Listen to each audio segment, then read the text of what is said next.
Assalamualaikum warahmatullahi wabarakatuh. Waalaikumsalam warahmatullahi wabarakatuh. Alhamdulillahirabbil alamin. Asyhadu an la ilaha illallah wahdahu la syarikalah wa asyhadu anna Muhammadan abduhu wa rasuluh. Allahumma sholli ala Muhammad wa ala ali Muhammad. Qala wa ta'ala fi kitabil karim. A'udzu billahi minasyaitonir rajim. Bismillahirrahmanirrahim. Ya ayyuhalladzina amanu dkhulu fis-silmi kaffah wa la tattabi'u khutuwati syaiton innahu lakum aduwwun mubin. Al-ayah. Shadaqallahul adzim. Alhamdulillah rabbil alamin. Malam hari ini kita bisa berkumpul lagi dalam acara program online yang diselenggarakan oleh SIP Syarikat Islam Politik. Dan tak lupa salawat serta salam kita haturkan kepada junjungan kita, baginda kita, panglima kita, Rasulullah SAW yang telah menuntun kita semua hingga kita semua bisa merasakan nikmatnya iman dan nikmatnya Islam. Dan semoga kita semua menjadi umat beliau sehingga sampai akhir hayat. Amin. Amin. Baik Bapak Ibu sekalian, alhamdulillah malam hari ini kajian online kita yang diselenggarakan oleh SIP Syarikat Islam Politik, yang dimana tujuan kajian kita malam ini, program malam kita hari ini, program online kita hari ini, yaitu bagaimana kita bisa belajar Islam secara utuh, secara kafah, dengan metode berbasis wahyu dan sains. Dan alhamdulillah malam hari ini kajian online kita sudah memasuki sesi ke-41. Bagi Bapak Ibu sekalian, perlu saya ingatkan yang masih belum menyaksikan atau belum bisa hadir di kajian online kita mulai sesi 1 hingga sesi ke-40, jangan khawatir. Panjenengan semuanya bisa menyaksikan kajian kita online ini mulai sesi 1 hingga sesi ke-40 melalui link channel YouTube SIP Syarikat Islam Politik. Silakan Bapak Ibu sekalian bisa melihat langsung kajian kita mulai dari sesi 1 hingga sesi ke-40. Dan alhamdulillah malam hari ini program online sudah memasuki sesi ke-41 dengan topik pokok-pokok pemikiran Islam seorang tokoh dari Bapak Al-Ustadz Dr. Andes Haji Muhammad Nasir Jubaidi. Dan perlu saya sampaikan Bapak Ibu sekalian, alhamdulillah Ustadz Muhammad Nasir Jubaidi sudah hadir di tengah-tengah kita. Perlu saya jelaskan terlebih dahulu siapa beliau. Beliau adalah pembina Dewan Dakwah Islamiyah Indonesia. Dan beliau juga diamanai sebagai Ketua Bidang Hubungan Antar Lembaga Pimpinan Pusat Dewan Masjid Indonesia. Dan Bapak Ibu sekalian, untuk menambah keberkahan kajian malam kita hari ini, supaya duduk kita malam ini bisa barokah bermanfaat, kita awali dulu kajian malam kita hari ini dengan membaca Al-Basmalah bersama-sama. Bismillahirrahmanirrahim. Alhamdulillah, dengan dibacakan Al-Basmalah bersama-sama, mudah-mudahan menambah keberkahan kajian malam kita hari ini. Dan Bapak Ibu sekalian, untuk topik kita yang tadi saya sampaikan, bagaimana pokok-pokok pemikiran Islam dari seorang tokoh, yang nanti akan langsung disampaikan oleh Al-Mukarram Al-Ustadz Dr. Andes Haji Muhammad Nasir Jubaidi. Alhamdulillah, beliau sudah hadir di tengah-tengah kita. Kami persilakan Ustadz Muhammad Nasir Jubaidi. Monggo Ustadz, tafadhol, maskur Ustadz. Assalamualaikum warahmatullahi wabarakatuh. Waalaikumsalam warahmatullahi wabarakatuh. Alhamdulillah. Alhamdulillahilladzi arsala rasulahu bil huda wa dinil haqq. Yudhhiru 'ala ad-dini kulli wa kafaa billahi shahida. Asyhadu an la ilaha illallah wahdahu la syarika lah wa asyhadu anna Muhammadan 'abduhu wa rasuluh. Qala Allah ta'ala fi kitabil karim, a'udzu billahi minasyaitonir rajim. Bismillahirrahmanirrahim. wal takum minkum ummatun yad'una ilal khair wa ya'muruna bil ma'ruf wa yanhauna 'anil munkar wa ulaika humul muflihun. Sadaqallahu adzim. Yang kami hormati Bapak Profesor Dr. Fuad Hamsari dan para pengurus dari Sarekat Islam Politik dan juga moderator yang insya Allah kita semua yang hadir dalam kesempatan online ini mendapatkan barokah dari Allah Subhanahu wa Ta'ala. Bapak dan hadirin serta saudara-saudara sekalian yang insya Allah dirahmati oleh Allah Subhanahu wa Ta'ala. Saya ingin menyampaikan tentang pokok-pokok atau sketsa pemikiran Bapak Muhammad Nasir, seorang tokoh umat dan bangsa dan juga tokoh dunia Islam. Pada waktu saya masih mahasiswa tahun 1979, saya sebagai ketua PII dan juga sebagai waktu itu menjadi jurnalis majalah Kiblat, saya diundang oleh pemerintah Amerika Serikat untuk berkunjung ke negara Paman Sam tersebut, dan saya tentu saja akan minta berkunjung ke Islamic Center Washington, Islamic Center New York. Waktu itu baru ada 2 Islamic Center. Bangunan yang pertama yang ada baru Islamic Center Washington. Waktu itu ada beberapa pengurus dari Islamic Center yang mendampingi saya, waktu itu guide dari perguruan tinggi yang terkemuka di Amerika Serikat. Lalu ada orang keturunan dari Afrika yang juga pengurus perpustakaan di situ, dan juga orang-orang dari Pakistan. Pada waktu saya datang di sana, dia menanyakan dari mana, dari Indonesia. Langsung saja, bagaimana kabar Bapak Muhammad Nasir dan Bapak Muhammad. Jadi Pak Nasir tidak hanya terkenal di dunia Islam, tapi juga di negara-negara minoritas Islam. Pak Nasir adalah seorang tokoh negarawan, tokoh agama sekaligus tokoh negarawan, pernah menjadi ketua fraksi dan ketua umum Partai Islam Masyumi, dan pernah menjadi Perdana Menteri pertama Negara Kesatuan Republik Indonesia. Juga dikenal sebagai seorang pemikir sejak mudanya. Menurut saya, setidak-tidaknya ada 7 wilayah pemikiran. Yaitu pertama adalah agama dan filsafat. Yang kedua, pendidikan Islam. Yang ketiga, dakwah dan pembinaan umat. Yang keempat, politik kenegaraan. Yang kelima, hubungan antar umat beragama. Yang keenam, kebudayaan dan peradaban. Dan yang ketujuh, dunia Islam dan hubungan antar bangsa. Beliau adalah seorang pribadi yang konsisten, termasuk dalam hal pemikiran, khususnya garis batas antara Islam dan sekularisme, yang menurut istilah beliau disebut sebagai ladiniah. Jadi sekularisme adalah ladiniah. Ini yang secara transparan mewarnai pemikiran beliau.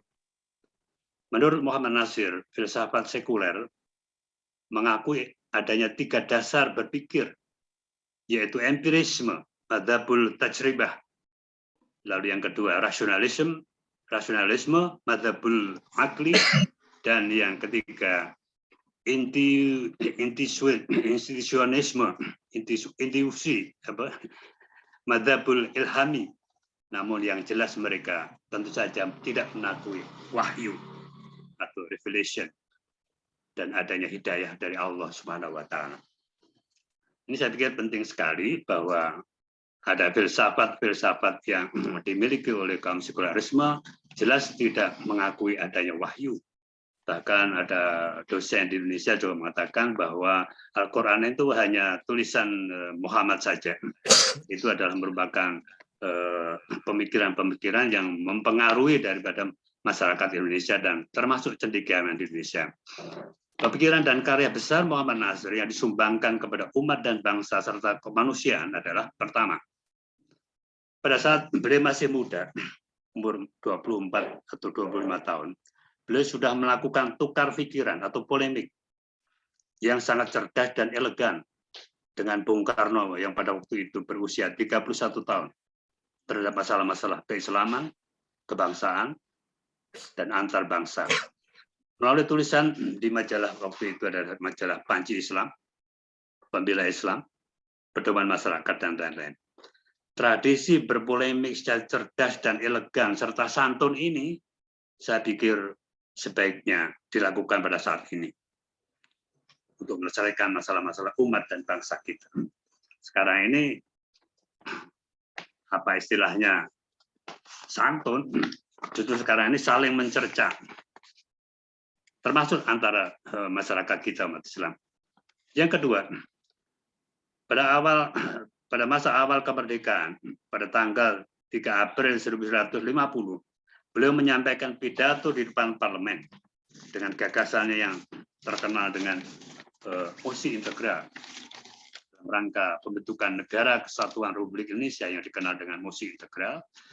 Karena walaupun Indonesia sudah merdeka, tapi Belanda masih berusaha untuk memecah belah bangsa dan juga masih meninggalkan bom waktu, yaitu federalisme yang namanya Republik Indonesia Serikat. Jadi boneka-boneka dia, apakah itu Borneo, apakah itu Pasundan, apakah itu Sunda Kecil dan Sunda Besar, dan lain-lain dalam rangka memecah belah bangsa kita. Nah, Pak Nasir secara cerdas, melalui lobby-lobby, melalui pidato beliau di parlemen yang dikenal dengan mosi integral, beliau mampu untuk meyakinkan kepada tokoh-tokoh bangsa kita agar kita menuju kepada negara kesatuan Republik Indonesia. Yang ketiga, sesudah bebas dari tahanan politik selama 4 tahun pada zaman rezim Soekarno, tahun 68, Muhammad Nasir dalam sebuah kuliah umum di IPB menyatakan bahwa umat dan bangsa kita itu memiliki 3 pilar. Pilar yang pertama adalah masjid. Pilar yang kedua adalah pesantren. Pilar yang ketiga adalah kampus atau perguruan, termasuk perguruan tinggi. Nah, dalam 5 tahun terakhir ini saya kampanye menambah 1 pilar lagi, Pak Fuad, yaitu ekonomi dan perbankan syariah. Ini penting karena kita berbuih-buih untuk menjalankan syariat Islam dalam konteks negara kesatuan Republik Indonesia. Tapi kalau ekonomi keumatan kita lemah, dan yang prinsip adalah pelaksanaan ekonomi syariah, apakah dalam konteks perbankan, maka tidak ada artinya dalam konteks kita pembinaan umat dan bangsa kita. Yang keempat, sesudah terjadinya tragedi berdarah pemberontakan G13PKI, ini yang harus selalu kita ingatkan bahwa PKI pernah memberontak 2 kali. PKI Madiun 1948.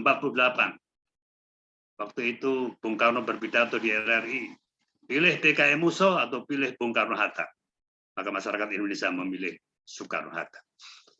Pada waktu itu beliau, Pak Nasir menyatakan bahwa kalau istilahnya Pak Nasir dulu kunjungan ke daerah itu, yang pada waktu kita ada rapat pleno pembina, Profesor Fuad memberikan apresiasi pada Ketua Umum Dewan Dakwah, selalu melakukan silaturahmi.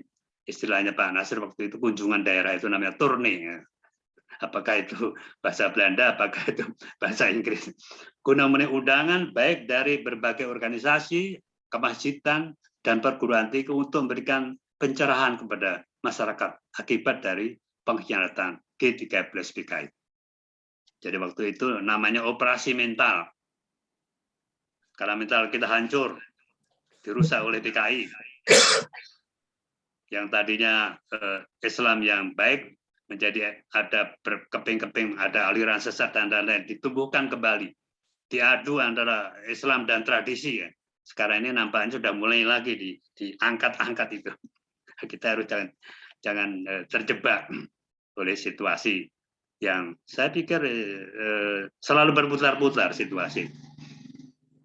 Jadi pada waktu itu ada seorang kiai yang bernama Kiai Taufikur Rahman. Beliau itu waktu habis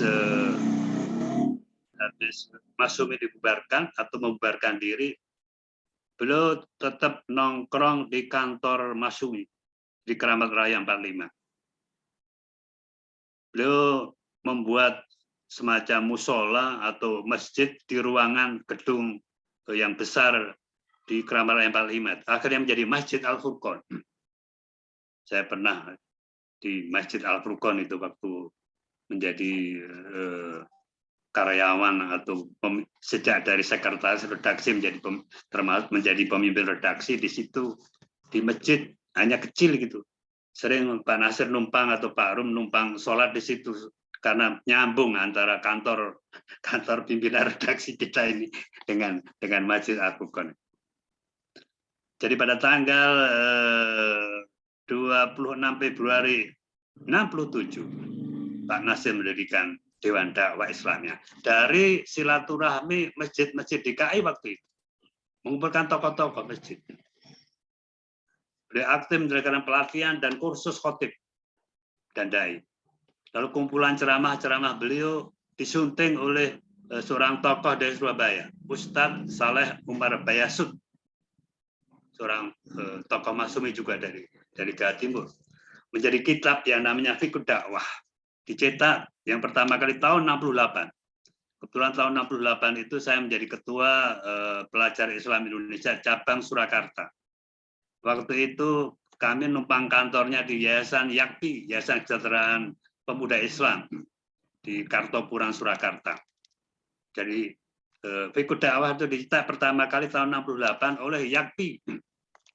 Saya ikut memasarkan kepada tokoh-tokoh yang butuhkan. Dan sekarang sudah cetak mungkin sudah lebih dari 11 kali. Pemikiran Bapak Muhammad Nasir tentang pendidikan misalnya, pada akhirnya bersifat universal yang melampaui batas waktu dan tempat. Ini luar biasa. Antara lain bahwa beliau mengatakan dalam ceramahnya pada waktu itu hari ulang tahun persis bahwa asas pendidikan adalah tauhid. Yang kedua, konsep ilmu menurut Muhammad Nasir tidak ada dikotomi antara ilmu agama dan ilmu umum. Lalu 3, kemerdekaan dan kebebasan berpikir, tradisi dan disiplin. 4, bahasa Arab sebagai bahasa ilmu.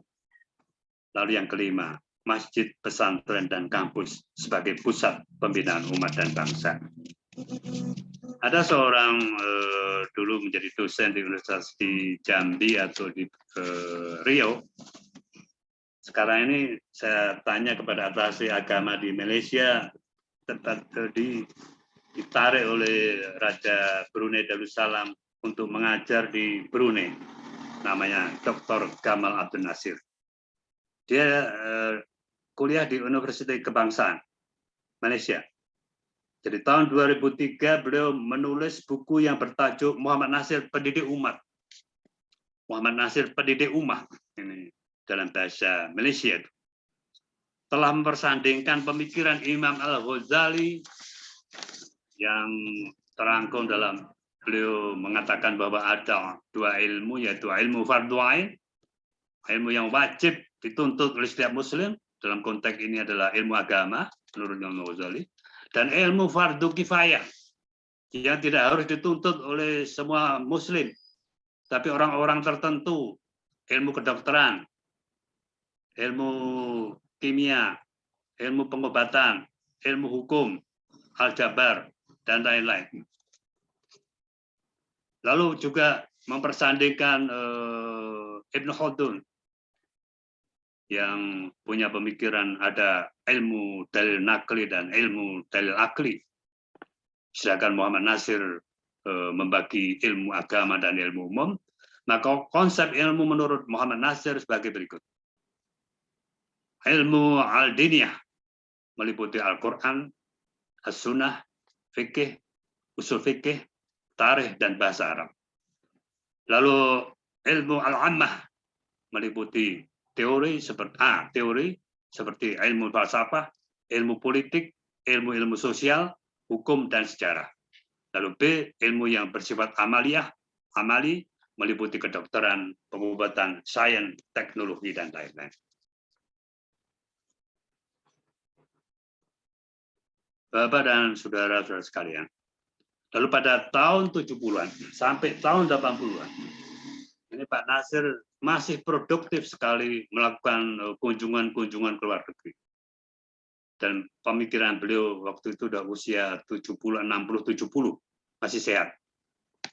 Saya waktu itu menjadi pengurus besar PII. Beliau masih sering menghadiri acara internasional. Antara yang pertama saya sebutkan beberapa saja.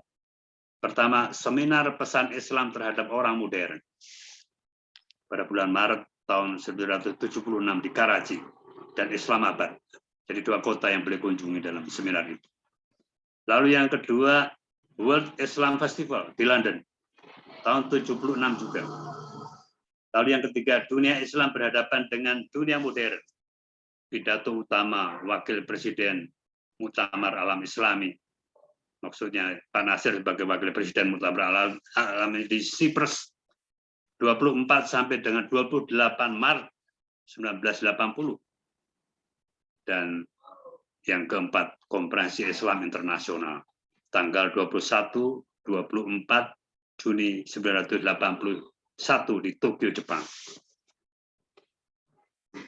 Tahun 80, pada saat itu adalah merupakan puncak kemajuan iptek di Amerika dan Eropa. Tahun 70-an, 60-an itu sudah meluncurkan satelit dan lain-lain.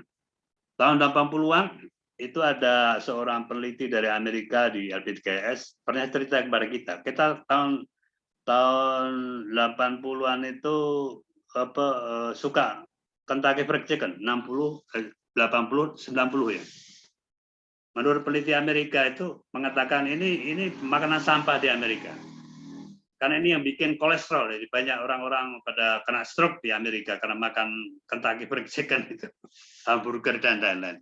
Itu yang disenangi oleh masyarakat Indonesia. Tapi sekarang alhamdulillah kuliner Indonesia sudah kembali kepada porosnya. Jadi puncak kemajuan Amerika, tetapi mereka miskin rohani.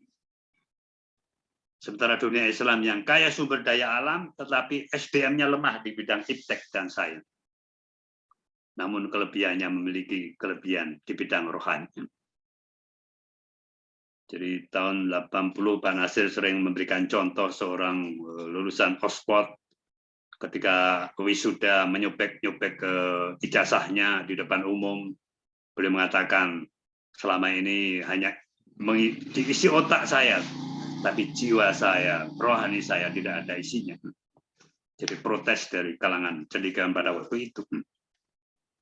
Sebenarnya tahun 80-an itu adalah kesadaran baru bangsa Barat dan dunia Islam. Pada era 70-an dan 80-an itu masa produktifnya pemikiran Bapak Muhammad Nasir dalam memberikan sumbangan pemikiran terhadap dunia dan masyarakat internasional. Baik negara mayoritas Islam maupun minoritas Islam. Kelebihan beliau dalam setiap tulisan tidak sekedar teks keilmuan atau paparan liputan pandangan mata. Seperti pada waktu beliau diminta ceramah di Gedung Kebangkitan Nasional tentang pandangan mata beliau tentang World Festival Islam di London tahun 76. Tapi analisis beliau sangat tajam terhadap persoalan-persoalan yang dihadapi oleh manusia dan bangsa-bangsa di dunia.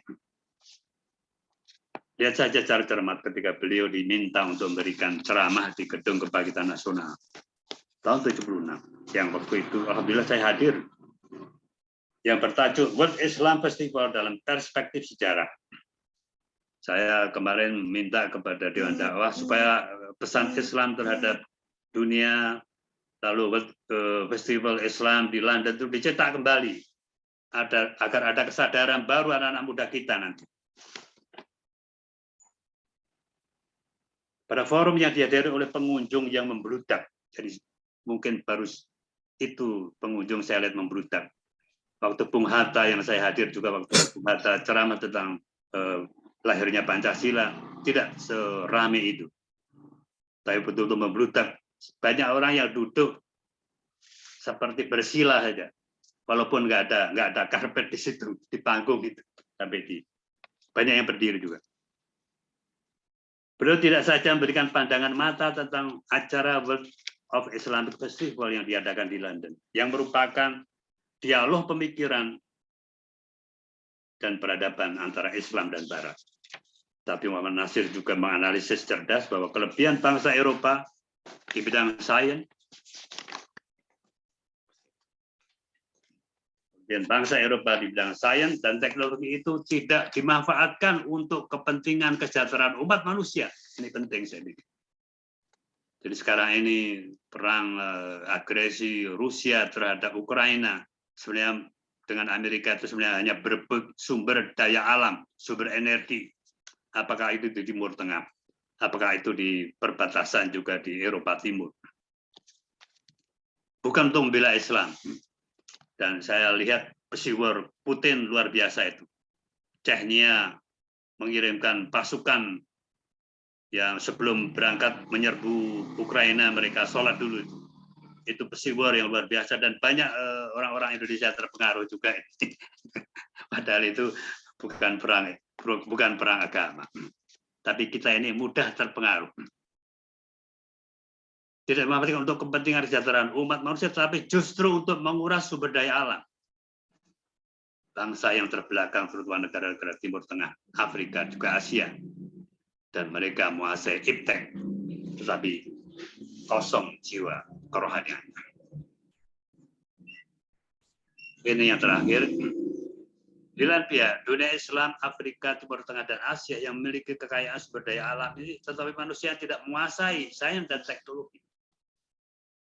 Mungkin ini pesan dari Pak Nasir, perlunya sains dan teknologi untuk bangsa-bangsa negeri-negeri Islam.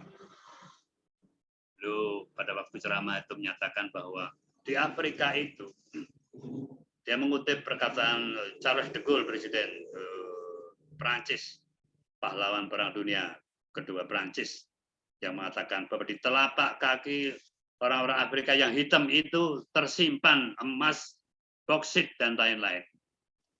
Jangan dikira Afrika tidak kaya. Tapi sampai sekarang miskinnya luar biasa. Disitulah Muhammad Nasir melihat adanya ketimpangan, juga ketidakadilan. Keprihatinan itu yang mendorong beliau selalu mengawal dan mencermati pertemuan dan seminar-seminar pendidikan di Mekah tahun 77, di Jakarta tahun 80, dengan melibatkan perguruan tinggi Islam swasta, dengan mengundang Profesor Dr. Abdullah Nasif dari King Abdul Aziz University, Jeddah, juga Profesor Dr. Najib Alatas dari Universitas Kebangsaan Malaysia. Salah satu rekomendasi dari seminar pendidikan Islam di Mekah dan di Jakarta adalah didirikannya Universitas Islam antar bangsa di Pakistan dan di Kuala Lumpur. Saya juga heran, kok tidak di Jakarta gitu loh.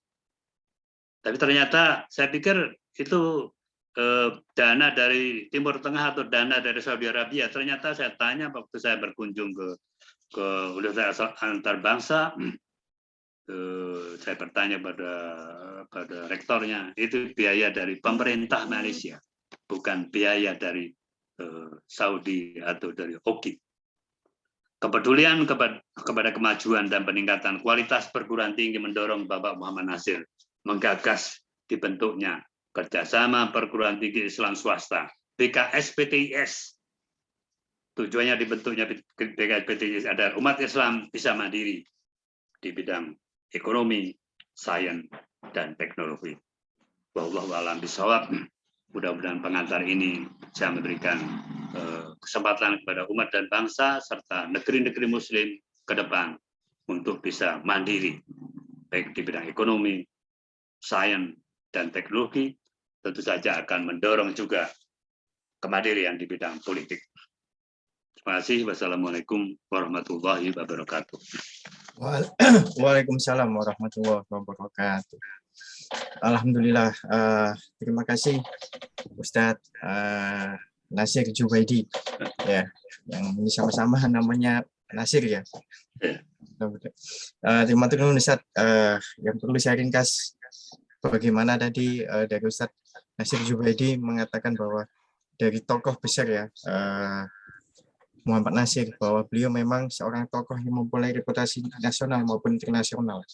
Dan tadi pemikiran dari tokoh Muhammad Nasir bagaimana beliau berpandangan jika Islam bukan hanya dapat mengatur hal-hal yang berbau ibadah ritual saja, tapi secara luas juga dapat mengkaitkan dengan kaidah kehidupan, batasan-batasan sosial, dan juga mengatur semua ranah serta kehidupan masyarakat, sosial, politik, dan bagaimana umat Islam bisa mandiri secara ekonomi, secara politik, secara hukum, dan di seluruh aspek kehidupan umat Islam bisa mandiri dan umat Islam bisa bangkit ya.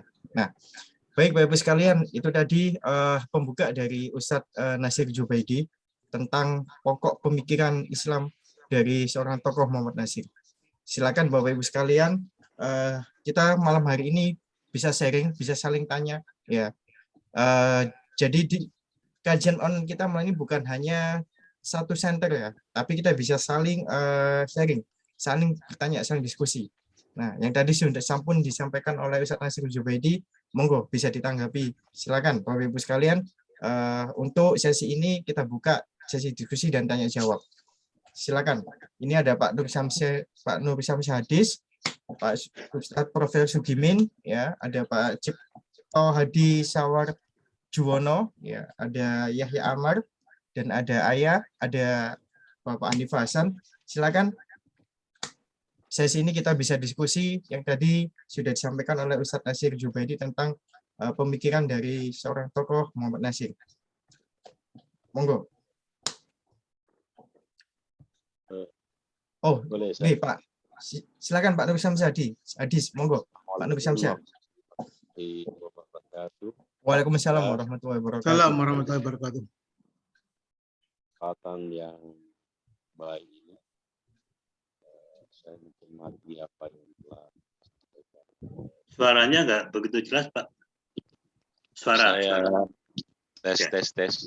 Nah, Ya. alhamdulillah. Ya. Udah bagus. Jelas, Pak Nur. Saya mencermati tadi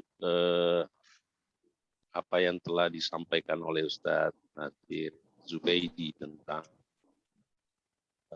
pemikiran tokoh besar kita, guru bangsa, Ustadz Nasir, Muhammad Nasir. Boleh sedikit barangkali diulas juga Ustadz mengenai proses kaderisasi yang dilakukan oleh Bapak Muhammad Nasir.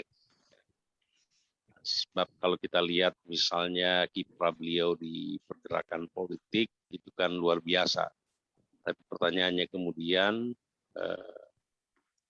mengapa kita tidak konsisten melahirkan tokoh-tokoh yang bisa, tokoh politik yang bisa mewarnai dinamika politik di Republik ini. Sangat tragis bahwa kita mayoritas, tapi sepertinya kita ini adalah menjadi penonton di negeri sendiri. Yang pertama soal gerakan atau pemikiran yang berkaitan dengan kaderisasi yang telah dilakukan oleh beliau.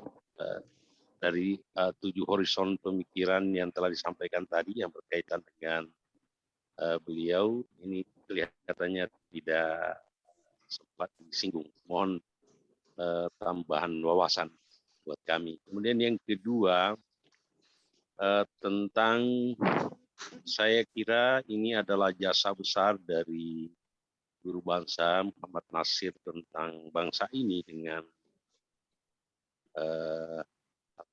mosi kembali kepada negara kesatuan Republik Indonesia.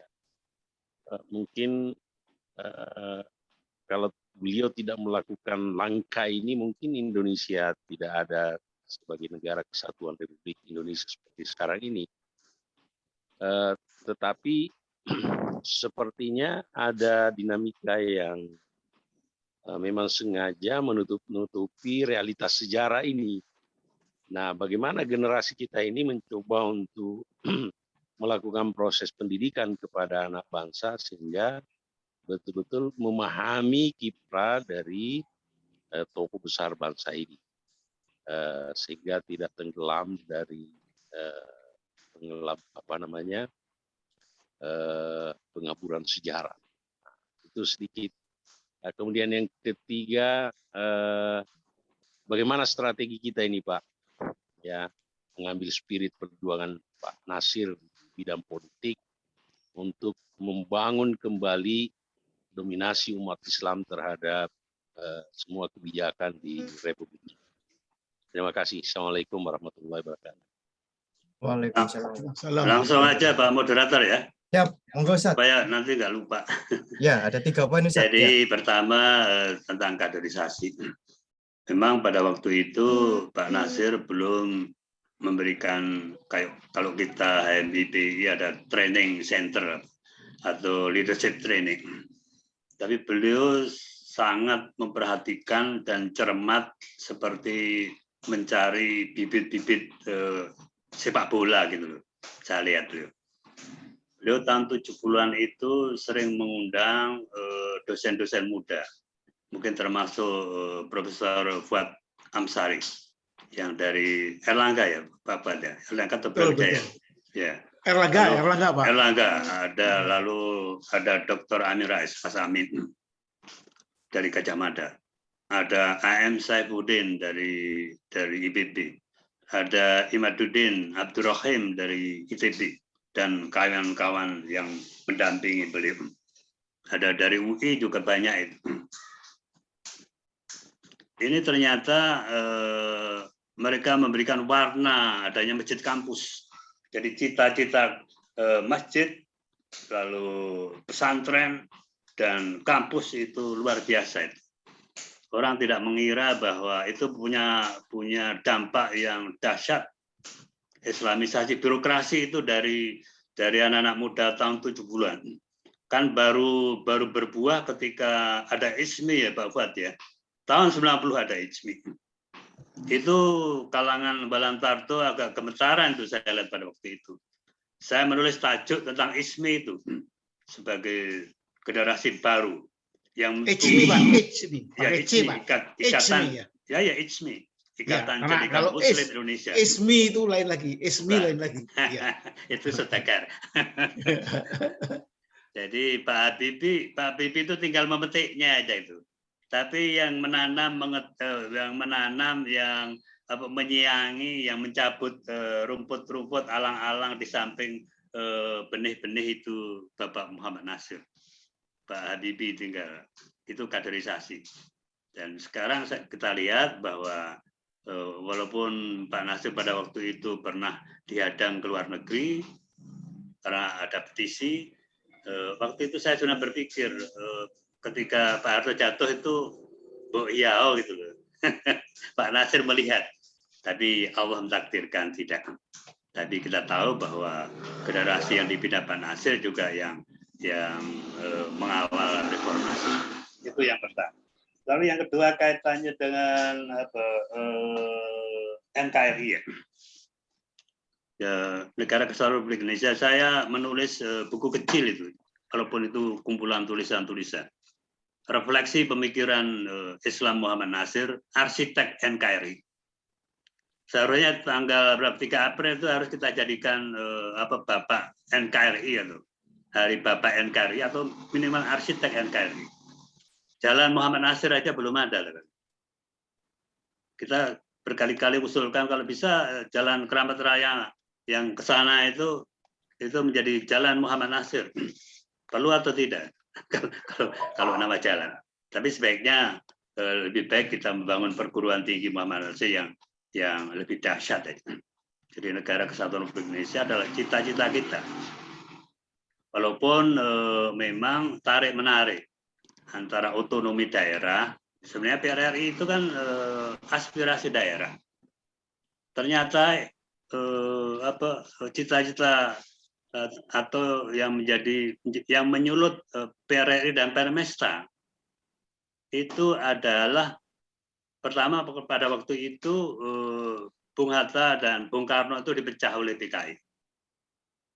Jadi itu dipelopori oleh kalangan militer, mendesak kepada pemerintah pusat agar bersatu kembali, istilahnya pada waktu itu Dwi Tunggal Soekarno-Hatta. Jadi Bung Karno seolah-olah mewakili Jawa, lalu Bung Hatta mewakili luar Jawa. Lalu agar tidak ada oknum PKI yang duduk di kabinet pada waktu itu. Lalu yang ketiga agar ada pembagian hasil. Waktu itu kan penghasil minyak tambang-tambang itu di luar Jawa. tapi yang menikmati hanya orang-orang pusat. Jadi berpikir Jawa dan luar Jawa itu asbabul purutnya seperti itu. Dan alhamdulillah akhirnya juga ada otonomi daerah, tapi masih tarik-menarik. Jadi NKRI saya pikir, dan ini menjadi poin, menjadi pemikiran juga kalangan Dewan Dakwah Islamiyah, di samping kita melaksanakan dakwah ilallah, tapi juga kita harus juga mempertahankan negara kesatuan Republik Indonesia. Lalu yang terakhir, kalau tidak salah, apa tadi Pak? Yang terakhir Pak Nur Samsi. Yang terakhir tentang strategi, Ustaz. Strategi ya? Bagaimana? Jadi saya melihat konstelasi sekarang. Saya diskusi dengan teman-teman di pembina, teman-teman di badan pembina. Karena sekarang ini ibaratnya seperti sesudah kita Orde Baru. Saya ingat pada waktu itu Husni Tamrin, Ketua Umum KAPI pada waktu itu, saya di BI dan pernah di KAPI di Solo. Beliau menyatakan kita perlu sekarang ini layar diturunkan, tapi anak buah mendayung terus, walaupun susah itu. Dan waktu itu digerakkan agar anak-anak muda kembali ke sekolah dalam konteks sains dan teknologi. Karena ke depan kita, oleh sebab itu saya menyarankan kepada apakah itu perguruan tinggi, apakah itu masjid, apakah itu pesantren, melakukan konsolidasi. Apa kelemahan-kelemahan kita? Konsolidasi dalam konteks membangun, meningkatkan kualitas dan kompetensi kita. Kompetensi di bidang keuangan, kompetensi di bidang administrasi, kompetensi di bidang intelektual, dan kompetensi di bidang-bidang keterampilan dan lain-lain harus dimiliki untuk ke depan. Persiapan ke depan. Karena saya melihat, mohon maaf ya, partai politik sekarang ini sudah kebingungan, gitu. Jadi terjebak menunda pemilu, tahu-tahu yang diikuti balik lagi itu. ini saya pikir tragis menurut saya. Kenapa tidak memiliki keistiqomahan, konsistensi itu penting. Oleh sebab itu saya sarankan konsolidasi, memelihara aset-aset umat yang telah kita miliki. Jangan dihancurkan. Apakah itu Basnas, apakah itu Badan Pengelola Keuangan Haji, apakah itu lembaga amil zakat, Basnas yang dimiliki oleh NU, dimiliki oleh Muhammadiyah, dimiliki oleh Dewan Dakwah, aset-aset perguruan tinggi, masjid, pesantren, kita harus pelihara dan tingkatkan. Insya Allah, kalau kita melakukan kaderisasi melalui lembaga-lembaga institusi yang ada itu, dan selalu melakukan pertemuan dengan anak-anak muda, insya Allah saya Selasa nanti akan mengundang teman-teman penulis yang muda-muda, teman-teman editor, dan teman-teman jurnalis, baik mereka yang di medsos, yang dicetak, penulis buku, maupun juga yang di TV dan lain-lain. Supaya kita ada kesamaan persepsi. Jadi kasus agresi Rusia ke Ukraina ini menurut saya menjadi tolak ukur kita tidak ada persepsi karena tidak adanya kepemimpinan. Bahkan kita tidak percaya lagi pada pemimpin sekarang. Ini situasi yang saya pikir perlu menjadi perhatian kita bersama. Oleh sebab itu konsolidasi ke dalam dulu dengan menata kehidupan organisasi, menata kehidupan umat yang lebih baik untuk kita menjadi modal ke depan. Klasik.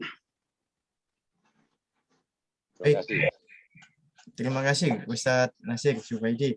Tadi sudah menjawab pertanyaan dari Pak Nur Syamsyah. 3 poin tadi. Yang terakhir, bagaimana strategi ke depan yang paling penting, ya, melakukan konsolidasi. Aset umat Islam di Indonesia ini begitu banyak, ya. Bagaimana kita dengan konsolidasi membangun kelemahan-kelemahan yang ada di umat kita ini untuk persiapan ke depan dari segala potensi apapun, dari segala sisi apapun, ya. Nah, mudah-mudahan tadi yang disampaikan oleh Ustadz Nasir Zubaidi, konsolidasi ini menjadi salah satu bagaimana nanti langkah kita ke depan, menata bagaimana tentang kepemimpinan yang tadi disebutkan oleh Ustadz Nasir. Kita mengalami krisis kepemimpinan. Ya, krisis kepemimpinan. Masya Allah, ini harus benar-benar dibangun ya Ustadz Nasir ya. Oke, ya. Baik, Bapak Ibu sekalian, tadi Pak Nur Syamsah sudah bertanya 3 poin penting. Mungkin silakan kita bisa diskusi, kita lanjutkan sharing. Ada pertanyaan tambahan, monggo Bapak Ibu sekalian. Karena kajian kita malam ini bukan hanya terpusat satu center, kita bisa ada dialog dan juga ada saling tanya jawab. Silakan untuk penanya berikutnya atau sharing. Ini ada Pak Ustadz Fuad, monggo Ustadz Fuad. Iya, oke, alhamdulillah. Menambahkan saja ini, meneruskan apa yang tadi disampaikan oleh Pak Nur Syamsah tentang masalah mencetak kepemimpinan ini. Yang saya sangat menunggu itu bagaimana sebetulnya sebuah lembaga pendidikan Islam itu bisa melahirkan pemimpin. Itu kata kuncinya. Melahirkan pemimpin yang bisa memimpin dunia plural. Bukan pemimpin umat. Kekalahan kita atau kelemahan kita itu berebut menjadi pemimpin homogen, kelompok homogen, jadi takmir masjid, dari ini, jadi ini. Tapi kita tidak pernah berpikir untuk menjadi pemimpin dunia plural. Mulai RT, RW, sampai presiden. Kekalahan kita di situ. Sehingga menurut saya, pesantren, kampus Islam, masjid, yang tadi menjadi pilar dari umat Islam itu harus beramai-ramai membentuk atau memprogram terbentuknya pemimpin dunia plural dari umat Islam. Dan ini menurut saya harus didesain. Kebanyakan dari pesantren, wah sudah termasuk masjid, mungkin kampus Islam, sudah rasanya sudah hebat itu kalau sudah menjadi ketua kelompok homogen.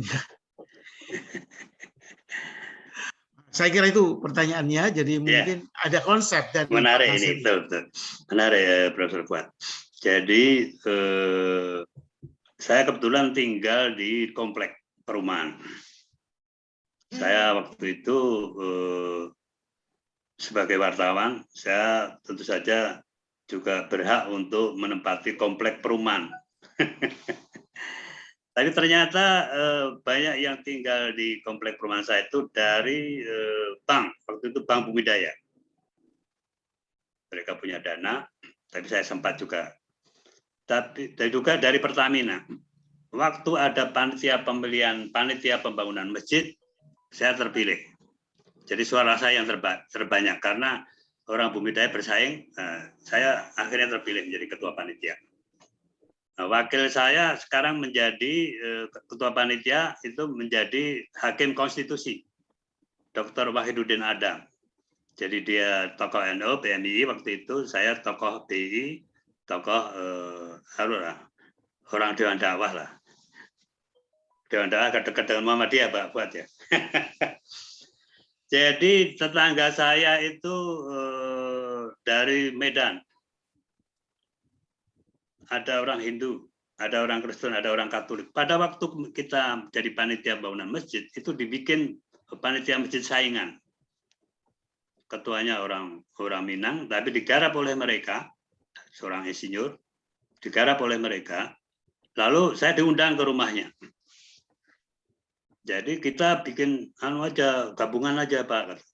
Kita bikin tidak hanya untuk masjid, tapi juga untuk gereja.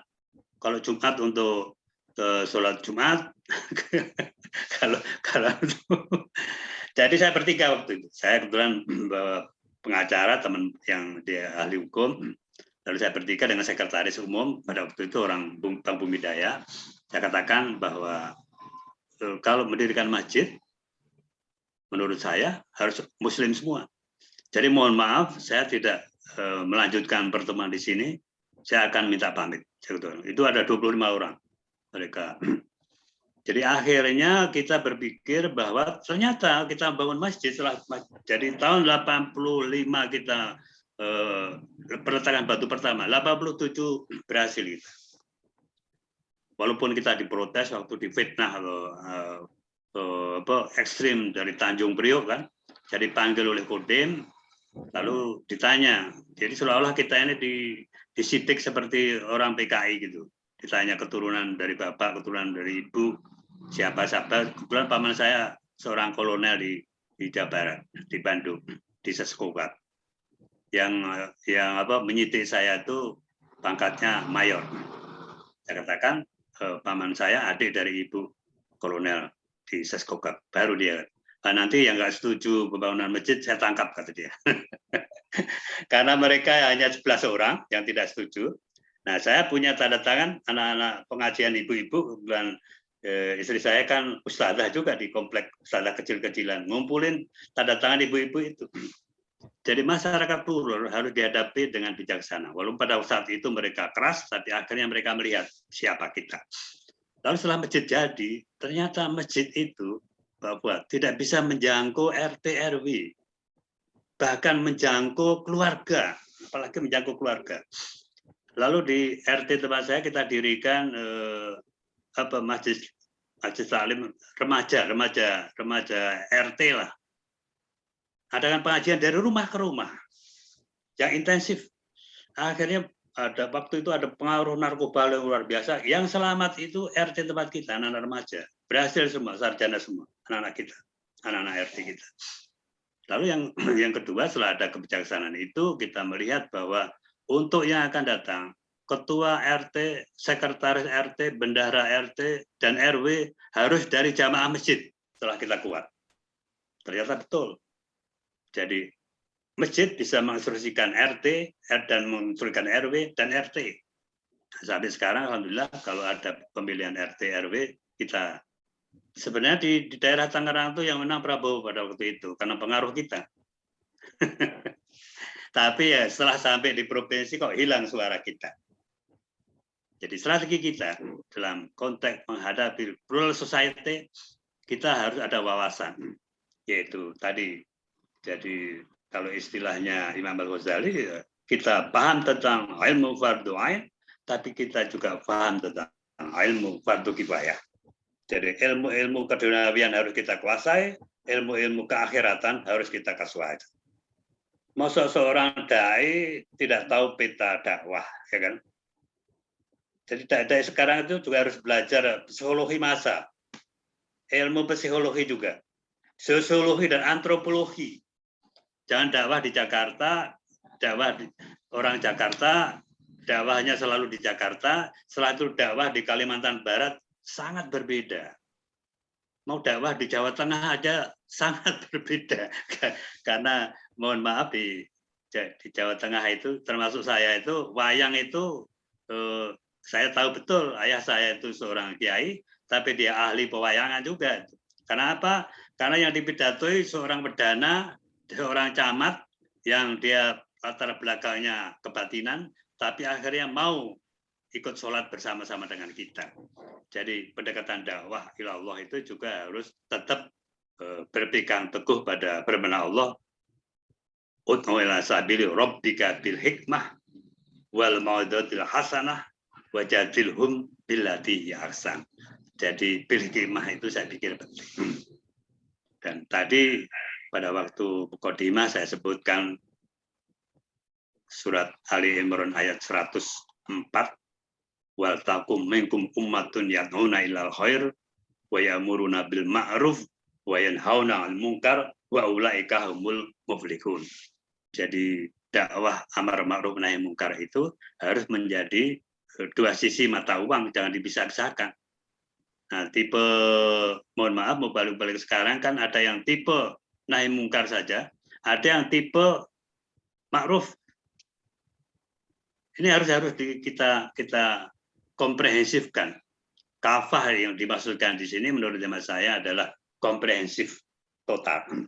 Jadi ada pendekatan dakwah yang liberal, pendekatan studi agama yang liberaliyah istilahnya Kiai Ma'ruf pada waktu ketua Majelis Ulama. Ada yang pendekatan tekstual. Nah, kita sebaiknya melakukan pendekatan yang komprehensif, pendekatan kafah. Itu saja, Profesor Fuad. Baik, Masya Allah. Salman Nasir menjelaskan secara runtut ketika kita ngomong dakwah di sini. Secara kafah ya, pendekatan bukan hanya secara liberal dan tekstual, tapi secara komprehensif. Komprehensif. Ya. Istilah saya kampanye di MUI, ya, di Dewan Masjid, sama sekarang di Dewan Dakwah, komprehensif. Oh. Totality ya. Jadi kena semua Ustaz ya. Makanya bukan hanya belajar ilmu fardu ain, tapi fardu kifayah juga. Nah, itu juga dua-duanya supaya kena semuanya. Supaya nakli dan akli ya. Oh, nggih, Ustaz. Nakli dan akli, nggih. Baik, alhamdulillah Bapak Ibu sekalian, ini diskusi kita alhamdulillah semakin hangat ya malam hari ini ya. Karena kita sudah ngomong strategi ke depan, bagaimana pendekatan ke masa, kita lebih ngomong ke psikologi masa itu seperti apa. Ya, karena tadi yang Ustadz Nasir Zubaidi mengatakan bagaimana kita sebagai diri kita sebagai dai, bagaimana pendekatan kita kepada umat ini. Karena tadi yang disinggung Fuad, kita tidak hanya homogen saja, tapi masyarakat plural itu yang paling penting. Kita bisa menciptakan calon-calon pemimpin yang nanti mereka bisa memimpin semua masyarakat yang majemuk, ya, bukan hanya yang masyarakat yang seagama, sealiran, ya, satu zamannya, tapi masyarakat yang majemuk itu. Nah, makanya salah satu tadi Ustadz Nasir Zubaidi menguatkan pendekatan kita seperti apa, ya, pendekatan yang komprehensif.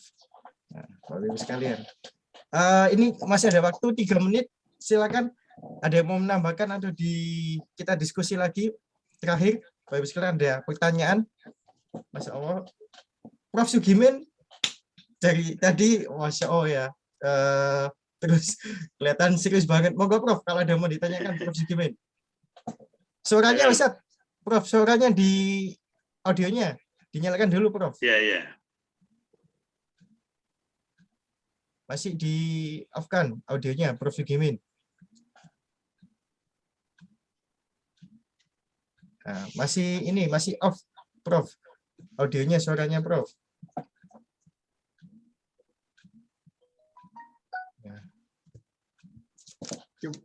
Coba dibantu hostnya, dibuka ya. Hostnya Pak Sugimin. Silakan dibantu. Host, operator bisa membantu Prof. Sugimin untuk di-unmute audionya. Hostnya membantu meng-unmute Pak Sugimin. Putranya. Belum, suaranya belum dengar. Ya, ini kelihatannya masih. Ya, sambil nunggu Prof. Sugimin, mungkin Bapak Ibu sekalian, silakan kita bisa nyambung. Ya, oke. Karena ini tadi Ustadz Nasir Zubaidi, Masya Allah sudah secara runtut ya menjelaskan tentang pemikiran tokoh besar seorang. Sudah. Oh, enggak. Ya. Alhamdulillah. Sampun, Prof. Silakan, Prof. Jadi, pertama yang dibaca tadi Pak, tolong itu barangkali itu kan bagus ya, itu di copy Pak, disebarkan ke kan. Lalu yang kedua, waktu kita ini tidak banyak Pak, kita 24. Itu kita konsolidasinya sudah harus ya seperti yang diceritakan tadi itu harus mulai sekarang, mulai besok itu sudah langsung kita konsolidasi sedemikian rupa seperti apa pemimpin yang cari kita pemimpin yang tahun 24 yang menurut kita itu gitu loh. Jadi saya nggak punya waktu lagi Pak.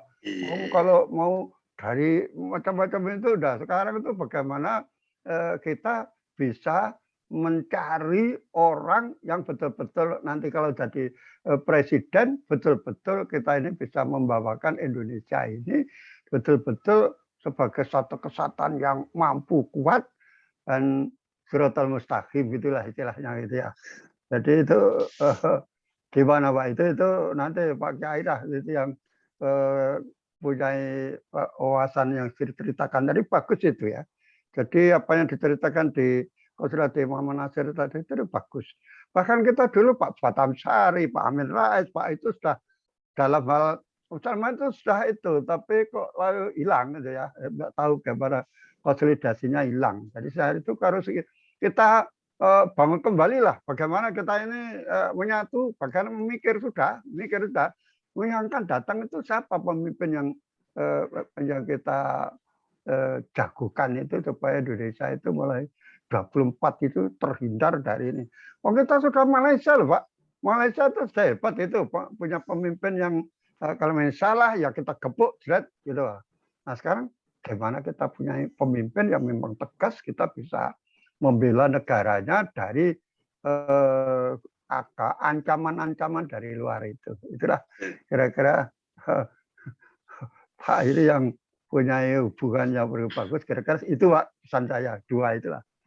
Terima kasih. Assalamualaikum. Jadi ini pertanyaan yang berat ini. Nasir tahun 70 Ya. memanggil dan mengundang dosen-dosen muda. Ada Pak Fuad, ada Pak Amir Rais, ada Pak Imad dan lain-lain. Tapi panennya baru tahun 90, Pak. Ya. 20 tahun. Saya berpikir kalau kita menanam sekarang, tahun 2022, Ya. mungkin 10 tahun yang akan datang. Kalau saya melihat 2024, saya masih pesimis. Terus terang aja. Jadi kita harus mempersiapkan generasi baru.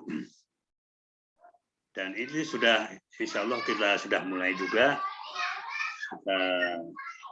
Saya juga mengundang beberapa anak-anak muda, sekjen dari pemuda Dewan Dakwah, sekjen dari pemuda pelajar Islam Indonesia, sekjen dari pemuda masjid yang di bawah Dewan Masjid, Prima yang saya dirikan.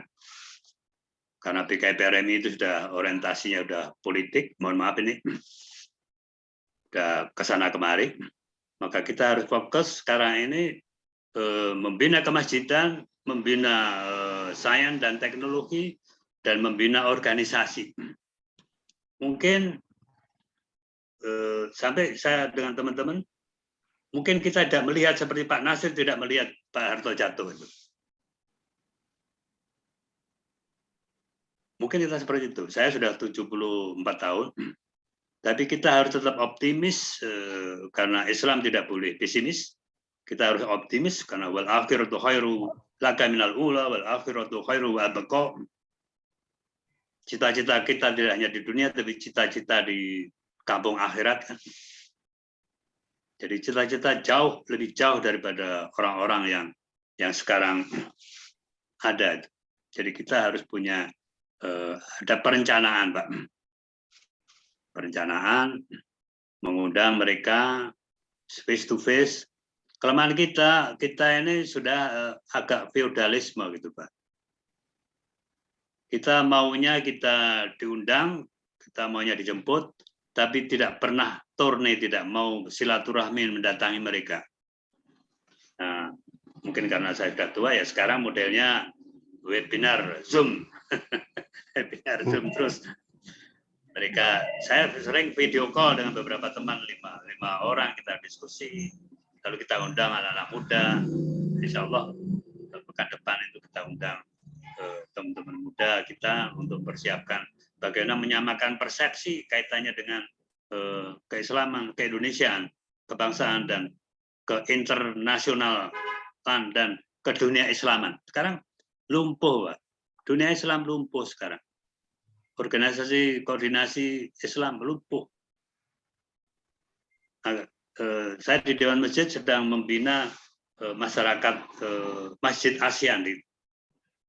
Pak jika sudah setuju, kita coba nanti sesudah Lebaran, kita bikin forum, ambassador forum, duta-duta besar minimal ASEAN dulu atau minimal negara-negara Islam dulu untuk berpikir sama-sama yang seide, sepakat, tapi secara komprehensif. Dan insya Allah dengan adanya cobaan-cobaan yang ada di dunia Islam mulai sadar. Jadi larinya Amerika Serikat dari Afghanistan itu merupakan hikmah kita, Pak. Hikmah. Karena ada pertemuan waktu itu kan bulan apa itu? Lalu ada begitu tanggal Agustus ya waktu itu Pak ya. Agustus tanggal 15 Amerika lari seperti kemerdekaan Indonesia itu. Lari dari Kabul. Lalu tanggal 22 ada pertemuan di Riyadh atau di Jeddah. Oki mengadakan pertemuan. Lalu tanggal 28 Agustus ada pertemuan yang luar biasa di Baghdad.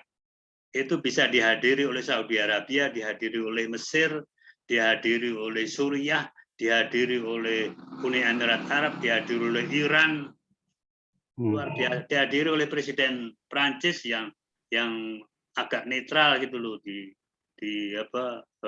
kalangan Eropa dan Amerika. Ya, mudah-mudahan ada kesadaran baru. Waktu itu kita dorong di depan Pak JK. Kita harus segera memberikan pengakuan kepada Afghanistan, tapi masih wait and see. Tapi alhamdulillah Menteri Luar Negeri kita mengirimkan beras untuk Afghanistan. Tiba-tiba kok ada agresi Putin Rusia terhadap Ukraina. Tapi mudah-mudahan peristiwa-peristiwa itu menjadi hikmah bagi kita agar kita selalu tetap berusaha istiqomah untuk menegakkan kalimat tauhid di persada bumi Indonesia. Masya Allah. Sangat mulia sekali Ustadz Nasir. Seperti yang jenengan katakan ketika jatuhnya Soeharto, Muhammad Nasir tidak menyaksikan. Mungkin nanti dari jeripaya Ustadz Nasir panjenengan akan muncul kejayaan pemimpin umat Islam. Iya. Akan muncul. Mungkin kita yang tadi Ustadz Prof. Jugiman mengatakan kapan menunggu? Apakah sudah 2024? Iya. Masya Allah. 2024 tidak ada waktu kita. Tapi itu tadi tujuan kita bukannya di dunia. Insya Allah nanti tujuan kita yang paling mulia. Tambah sedikit Pak Moderator. Ya? Oh ya silakan Ustadz Nasir. Jadi dunia itu ada government, ya kan? Ini pakar-pakar politik internasional. Ada Bapak ya, ada government, ada corporate pengusaha itu, yang oligarki itu loh. Tapi kita harus ingat ada civil society, ormas Islam. Ormas Islam itu yang mendirikan negara ini, Pak. Sebelum negara ini ada, sudah ada Muhammadiyah, ada Syarikat Dagang Islam. Ada Young Islamism Bond itu tahun 25 lahir. Muhammadiyah tahun 12 kan. NU tahun 26.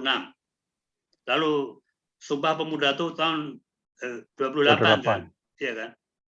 Satu-satunya organisasi Islam yang berlandaskan agama yang ikut Sumpah Pemuda itu hanya Young Islamism Bond. Yang lain etnik Sumatera, Young Ambon, Young Celebes, Young Borneo, Young Java kan.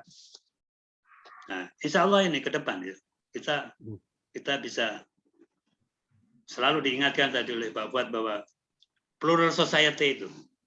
Nah, ini harus ada gerakan juga civil society, gerakan masyarakat sipil dan organisasi Islam, NU, Muhammadiyah dan Dewan Dakwah ada merupakan kelompok gerakan masyarakat sipil. Nah ini jangan mau diadu, sekarang ini diadu tuh.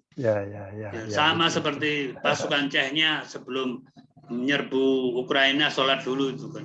Padahal Presiden Chechnya sekarang itu bonekanya Putin itu, yang menaikkan itu Putin. Putin itu ternyata baru tahu saya dia perwira KGB itu. KGB itu spionase yang andal di Soviet. Lalu dia menjatuhkan Gorbachev, Cecep Gorbachev katanya orang Sunda menurut Gus Dur itu.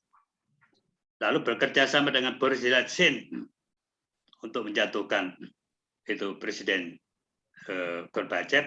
Nah, Putin ini yang menjatuhkan presiden yang dulu mujahidin itu di Chechnya itu. Lalu dijadikan boneka-boneka. Jadi kalau orang Islam di bawah kepemimpinan orang komunis kan repot itu kan. Ya. Itu aja Pak. Assalamualaikum warahmatullahi wabarakatuh. Waalaikumsalam warahmatullahi wabarakatuh. Terima kasih Ustadz Nasir atas penyampaian malam hari ini. Mudah-mudahan ini menjadi keberkahan buat kita semua untuk ke depan menyongsong ya kepemimpinan, calon-calon kepemimpinan yang akan memimpin umat Islam di Indonesia. Walaupun Ustadz Nasir 10 tahun, 20 tahun. Moderatornya namanya siapa nih?